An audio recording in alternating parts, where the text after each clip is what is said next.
เอาเนาะพี่น้องกราบสบายดีและสวัสดีเด้อพ่อพี่น้องเนาะซึ่งสำหรับคลิปนี้บ่พรก็มาอยู่ที่บ่อนผักเซาของน้องลินดาและก็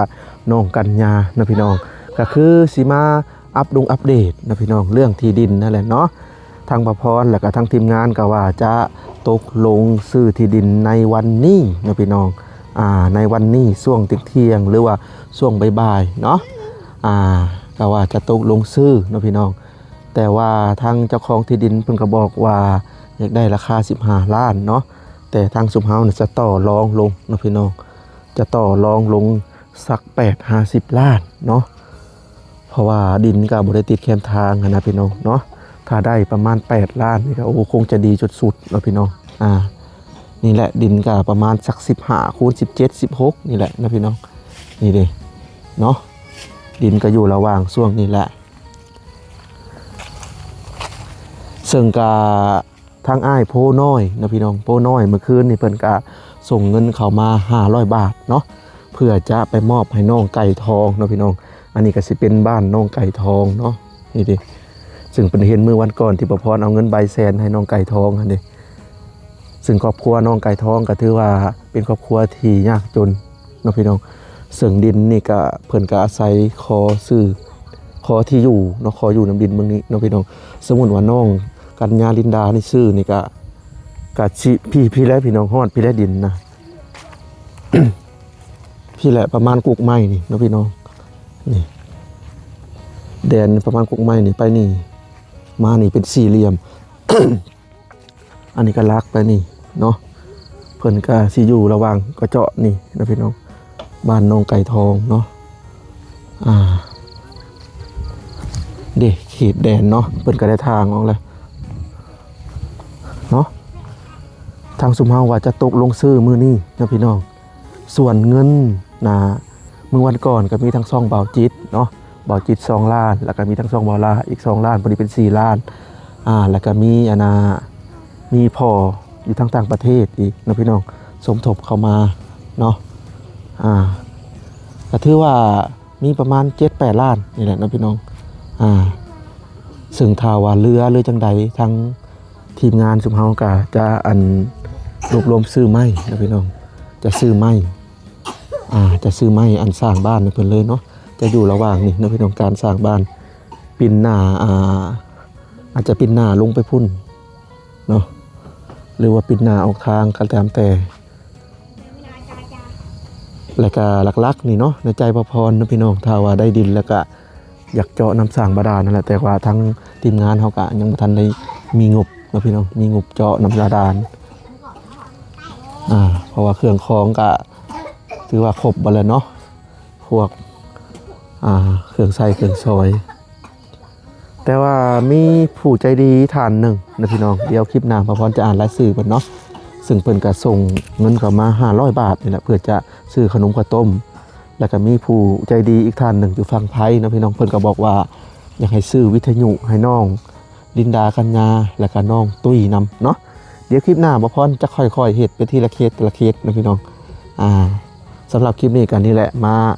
อัปเดตเรื่องที่อยู่ที่ดินก่อนเนาะเดี๋ยวเข้าไปหาทางป้าลินดากัญญากันก่อนเนาะ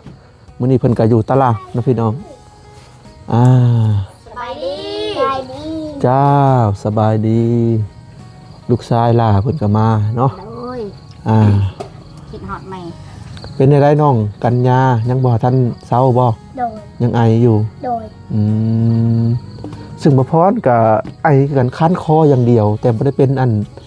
สะเลดสัญญังดอกเนาะคันคออย่างเดียว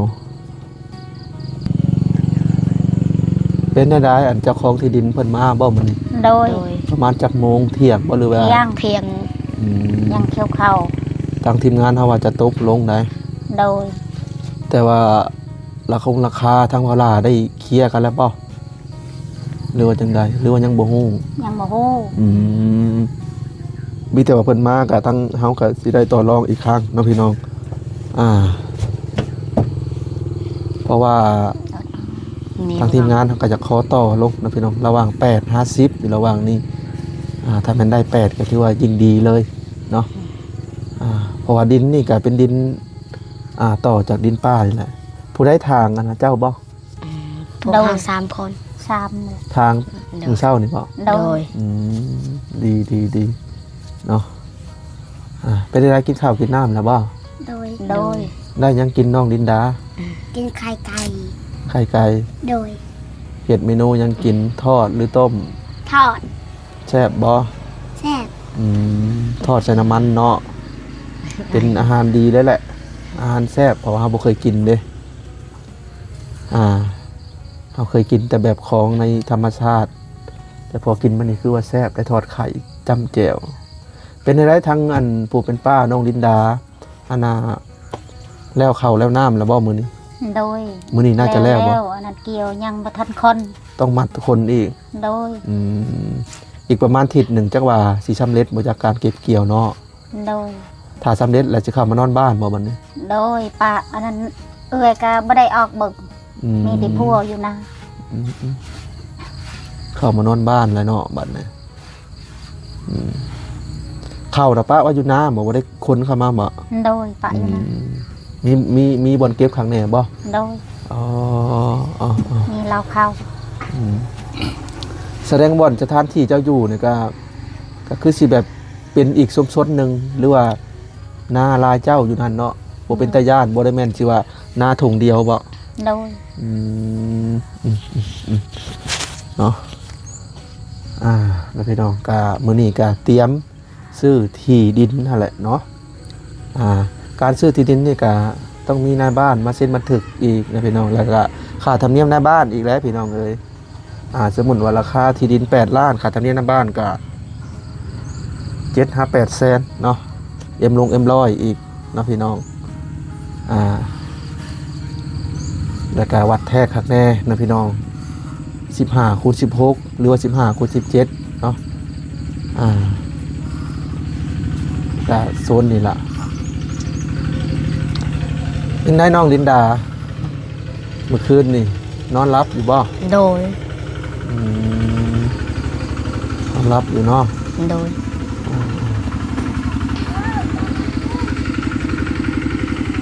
บ่ได้เป็นตาย่านติบัดนี่มีไฟมีหยังแหละ โดยบริยานแหละ กับอันมีอันป้าอยู่นำเนาะ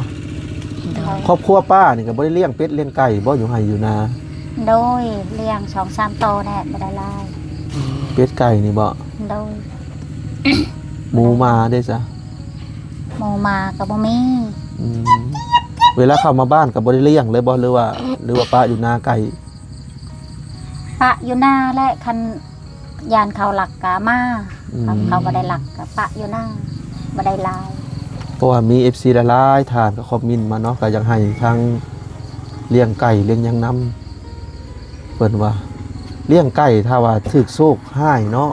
โดย ถือไก่เป็นภาคก็โอ้ยเสียดายอีกนะพี่น้องเสียดาย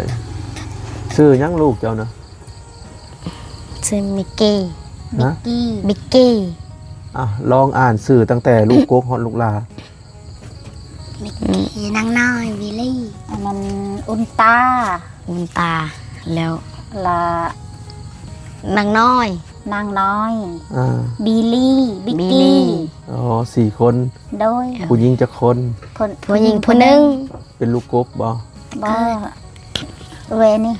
ลูกลานี่ แสดงว่าผู้ชาย3ผู้หญิง1 โดย อากาแกดยุนตาปฏิท สร้างครอบครัวมาจากปีแล้วทางผู้เป็นป้า กับพวงอันนี้บ่ แม่น ใน ใจ และ แต่ อัน ใด นี้ ไปผู้ 10 ไป ปี ไทยนะ 10กว่าๆพุ่นแหล้วเนาะ ก กว่า ว่า ปี 11นี่แหละ เอาพวไม้นี่ อ๋อ พวเก่าก็ปะกัน ผู้เก่ามีลูกจักคน 4 คน 4 คนคือกัน โดยผู้หญิงคนหนึงผูกคอตาย เอาแล้ว ไหลยังซ้ ยัง3มีแต่ผู้ชาย ำผู้สาว แสดงว่าเจ้านี่มีลูก8 คน โดย ป้าด หลายกว่า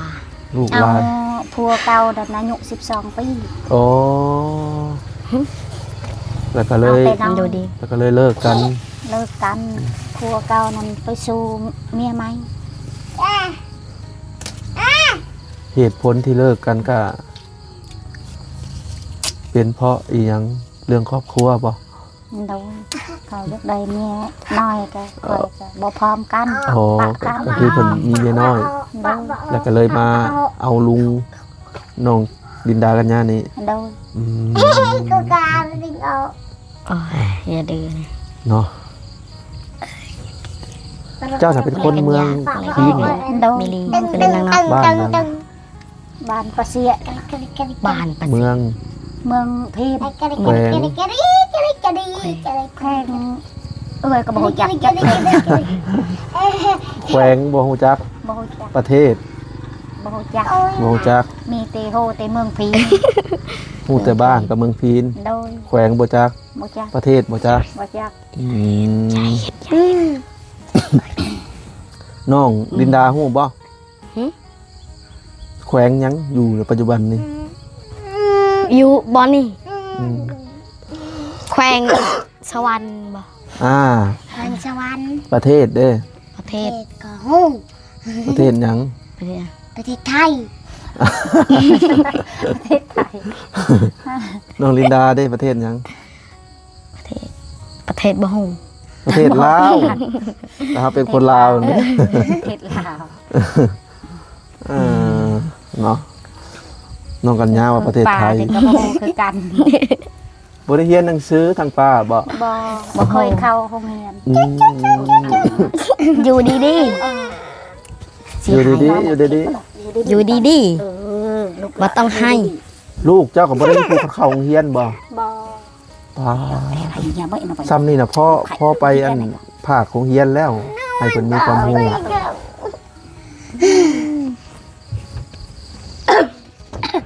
เพราะว่า 4คนบ่ได้เข้าโรงเรียน โอ้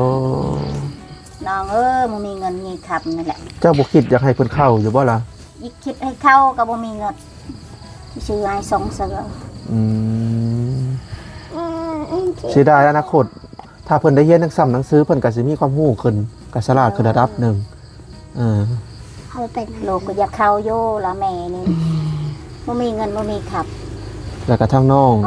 กินดากันยาก็ก็บ่เป็นหนังสือ โดย น้องกันยานี่ยังบ่ได้เข้าจักดีเนาะ โดย เออ แฮงเขียนบ่เป็นเฮาตกา ต้องเข้าป .1 เริ่มแรกเข้าป .1 ให้เรียนเขียนตัวกอพยัญชนะลาวให้ครบถ้วนอาจารย์ก็ขึ้นป .2 ประกอบสระป .3 นี่อ่านเป็นป .4 ป .5 จบป .5 ก็ถือว่าได้เรื่องอยู่ดอก คือน้องลินดานี่ก็ยังบ่ค่อยเก่งภาษาลาวปานใดเนาะภาษาพื้นฐานนี่ในใจบ่พรก็อยากให้เก่งถ้าน้องลินดาไปเรียนนี่อยากให้เรียนป .2 เริ่มป .2 ก่อนแม่นบ่สมมุติว่าน้องเคยเรียนอยู่บ้านป .4 จบป .4 ก็ตามแต่ว่าภาษาพื้นฐานยังบ่ทันได้อยากให้กลับมาเรียนป .2 เริ่มต้นบ่นิ่นห้องบ่นิ่นเรียนสูงนะให้นิ่นแบบว่าเรียนต่ำๆแต่มีคุณภาพเนาะซึ่งคลิปก่อนบ่พรก็ได้ได้สอบถามน้องดินดาเนาะว่าบ่าวพรเขียนจังใดทางน้องดินดาก็บอกว่าตัวบอสระอาวเพิ่นก็ยังบ่ทันได้เก่งปานใดพรเด้เพิ่นก็บอกว่าตัวพอสระอ่อนเนาะพี่น้องเพิ่นก็บอกว่าบ่าวนี่คือตัวบอไม่เอกสระอาตัววอพรกับตัวพอตัวอตัวนออีหยังประมาณนี้ ต้องกลับถ้าได้เฮียนเนาะถ้าว่าได้เฮียนก็พังเบิ่งนะพี่น้องว่าเพิ่นสิจังใดถ้าว่าเพิ่นเฮียนนี่ก็ผู้แหละนะพี่น้องคือเพิ่นมีอันครองเป็นของตัวเองทุกสิ่งทุกอย่างบ่ว่าสิเป็นที่ดินเฮือนซานบ้านซองแล้วก็บ่แบบมีพื้นฐานอันนั้นไปเฮียนก็น่าจะโอเคอยู่อยากไปอยู่บ่อยากไปเฮียนนะไปเฮียนอยู่ในจุดซุมนี่แหละไปเนาะ โดย ไปผ่าอยู่ในจุดสุ่มซึ่งจังนี่กับบ่ไกลนะพี่น้องจากจุดสุ่ม ประมาณ2 ลักนี่แหละปั่นจักรยานไปถือว่าย่างไปก็ได้ โดย ก็ในใจพระพรกับผู้แหละนะพี่น้องให้ทุกสิ่งทุกอย่างแบบปกติก่อนอย่างเช่นซื้อที่ดินมีบ้านมีน้ำสร้างบาดาลมีครบในเรือนสร้างของเพิ่นก็จะให้เพิ่นไปเรียนต่อเนาะ เดี๋ยวตะกอนเรียนพูดไปเลย มันว่าบ่เป็นเฮียนบ่อยากไป บ่อยากเรียน บ่อยากเฮียนบ่ เป็ เป็น น หมาย อืม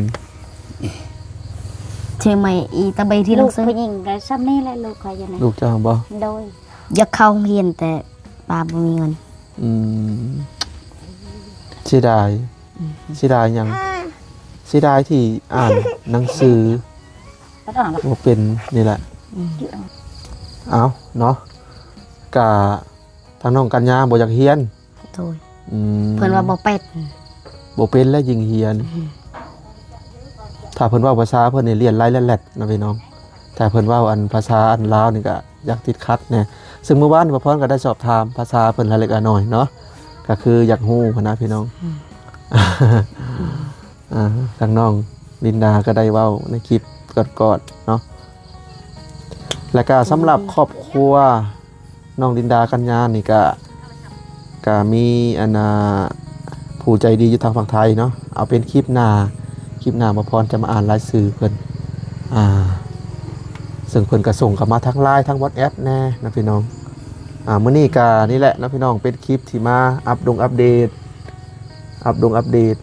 สถานที่ดินนั่นแหละเนาะว่าอยากซื้อให้ในมื้อนี้นะพี่น้องประมาณช่วงบ่ายๆเนาะเอานะพี่น้องบัดนี้มาพรก็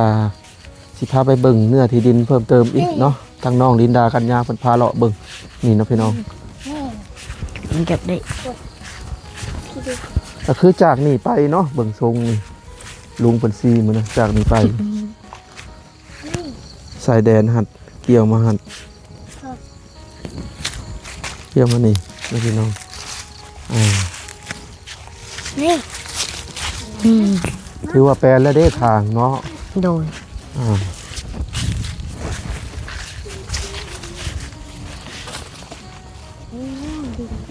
ระวังเหยียบตอไม้เด้อตอน้ำ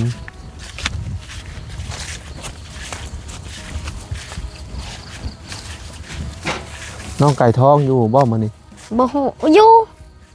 อยู่บ่ โดยน้องไก่เฒ่า ก็คือคลิปหน้าเนาะสิเอาเงินขนมให้ทั้งน้องไก่ทองเพราะน้องไก่ทองนี่มีอ้ายผู้น้อยนี่แหละส่งเงินมา500 บาทเนาะ500 บาทก็หักค่าธรรมเนียม10 บาทได้พี่น้องอยู่ลาวถ้าเอาเงินอยู่ลาวต้องมีค่าธรรมเนียมเนาะสมมุติว่า 1,000 บาทนี่ก็หัก20 บาทอยู่ดี ประมาณนี้แหละเนาะ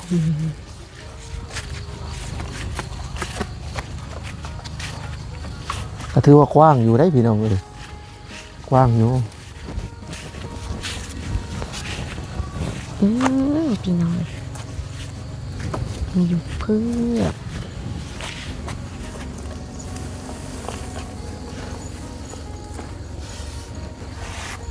ทำไมล่ะ อาจอปืด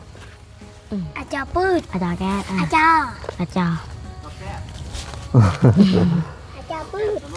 อาจอปืดเนี่ยอาจอใหญ่ม้าใหญ่ อาจารย์ปืด เตียงได้จ้ะน้องลินดา เตียง เตียง เตียง เอิ้นเตียงคือกัน โดย โดย เฮือนเด้ ดก ดง เฮือนในดง กระโพยก็กระโพย อ๋อก ระโพยที่ ตัดผมได้จ้ะ ตัดผมกัดเซาะ กระเจ้า อาบน้ ปุยเด้อ ำปุยเดอะอาบน้ำนี่ปุยเดอะ ปุยเด้อย่าง ตะยะ ย่างเดินนี่ได้ ตะยะ แล่น ตะลุ วิ่งนี่ได้ โดย แล่นวิ่งเร็ว ตะลุไหว แล่นไว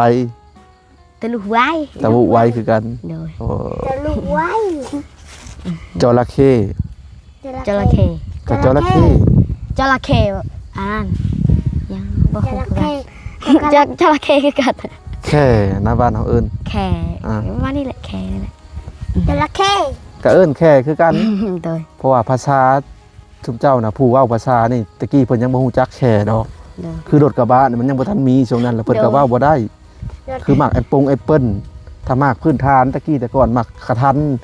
หรือว่าหมักขาวนี่เว้าได้ โดย อ่า มันกระทัน อืม อะไรกระทะ ถ้าหมักแบบทันสมัยใหม่ๆเอามาจากต่างประเทศเพิ่นเว้าจะบ่ได้ รถกระบะรถกระบะ คล้ายๆบ่มีตอนที่เพิ่นเว้ากันนะพี่น้องเข้าใจบ่ นึกออกบ่พี่น้องนึกออกบ่ โดย อ่า น้องบ่เนื้ออัน แต่ในใจก็ยังให้เพิ่นอนุรักษ์ภาษาตัวเองไว้ในใจอยากให้มีเป็นภาษาตัวเองเลยมีภาษาเขียนครับแต่อันนี้มีแต่ภาษาปากเว้าแต่ว่าโตเขียนเนี่ยจักสิเป็นโตจังไดเนาะถ้าแม่นว่ามีผู้เขียนเป็นภาษาชุมเจ้าเว้านะจักว่าโตคืออันตามที่ว่าพ่อเดาๆนะอาจจะเป็นคืออันพม่าหรือว่าเขมร บ่ ที่ภาษาน้องเว้านะ ทำไม หมายถึงว่าโตหนังสือ อ๋อ แต่กับโบมีเนาะอันนี้คือปากเหล่าต่อปากคือไก่นี่มีแต่โบราณนี่อาจ้วยเนาะ อาจ้วยบ่แม่น อีหยังซะ ด้วย รวย ด้วยอาจ้วยนี่คือหยังซะ อาจ้วยบ่ฮู้น้ำเจ้าแหละ โอ้หมูหมาเป็ดไก่เนาะพอได้ เรียกด้วยกุ้ย อืม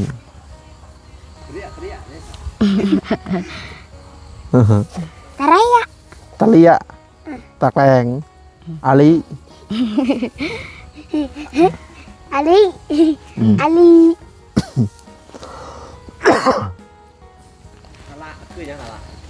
บ้า ตะดังเฮ็ดบ่ฮู้เฮ็ดตะดัง นั่งลงตะกู ตะกู ลุกขึ้นดีดดาว บ่แม่น สแตนด์ ตะ อัพ ยึง บ่ ตะยึงตะยึงก็แปลว่า ยืน อายึง ตะยึ นั่งได้จ้ะตะกู โดย เดอะโฮมได้จ้ะ ฮะ เดอะโฮม เดี๋ยว ทีนี้อีดังไปเด้อโฮมบ่เข้าใจ คือจะว่าโฮมมันไม่ยังโฮมนี่คือกลับบ่กลับบ้านบ่ โฮมบ่ อืม กินน้ำบ่จะเว้า บ่คือจังว่าเดอะตะเบินโฮมอหยังตะเบินโฮมบ่มีบ้านบ่ บ่เห็นก็แปลว่าตะโฮม นะโฮมคอยบ่ได้เฮ็ด ตะโฮมนี่คือบ่เห็นเนาะ โดย ข่อยเห็นได้จ้ะ เฮโฮม เหโฮมตะโฮมนี่บ่เห็นเหโฮมนี่คือเห็น โดย